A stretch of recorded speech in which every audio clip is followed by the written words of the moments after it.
Hello students and welcome back. So after learning about gradings of shock in my last video, let's continue our revision to types of shock.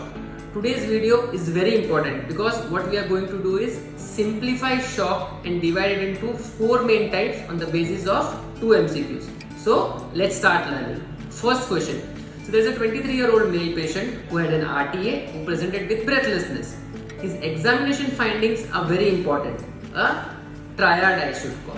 So what is a triad? Hypotension, distended neck veins and muffled sounds. These 3 will clinch the diagnosis. So what is the initial diagnosis on the basis of this presentation? Before that, let me simplify the 4 types of shock. So first is hypovolumic shock, that means there is blood loss or also known as hemorrhagic shock. Second is cardiogenic shock, where the cardiac pump or cardiac failure, that means the heart itself is not functioning. The reason can be myocardial infarction. Third is obstructive shock, when there is actually a mechanical obstruction to the outflow from cardia, and the most important cause is tension pneumothorax or cardiac tamponade, and the fourth is distributive. Now this is a tricky one. As we know, the shock is characterized by hypotension and a compensatory tachycardia. And what is the mechanism? That peripheries are trying to divert the blood to the center and the peripheries will be actually cold. In distributive, what happens is the blood is redistributed from center to the periphery. So it's a warm shock. And there are 2 examples of it which we'll see in the next MCQ. So the answer of this question is by the diagnosis of a Beck's triad, which is hypotension, distended neck veins and muffled heart sounds. So the answer to this question is obstructive shock. Now second question. So there is a 35-year-old male patient who has hypotension. That is a feature of shock. But which of the following does not match his criteria? And he has a spinal injury. So if you see the options now, tachycardia, warm extremities, decreased venous return and increased capacitance of blood vessels.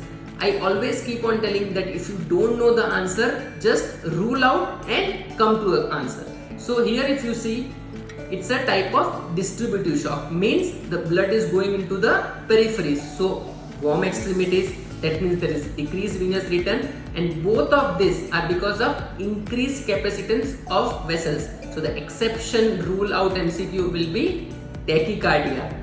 So let's revise distributive shock. It's a very important concept which you should learn. So distributive shock is because of systemic vasodilatation, where the blood from the center goes into the periphery. And there are classical examples of distributive shock is first septic shock and second is spinal shock or neurogenic shock. So this completes the revision of 4 types of shock. There is also a 5th type of shock, which is endocrine shock. And endocrine shock is a mixture of hypovolemia, distributive and so on and so forth. Also, it can be seen in hypothyroidism as well as adrenal insufficiency. So let's sum up this class: 4 types of shock and a 5th one, which is endocrine shock. If you have any queries related to understanding of the mechanism of shock, or if you have any MCQ where you are not able to come to an answer, please do mention in the comment section or reach out to me directly. Thanks for watching. Stay tuned.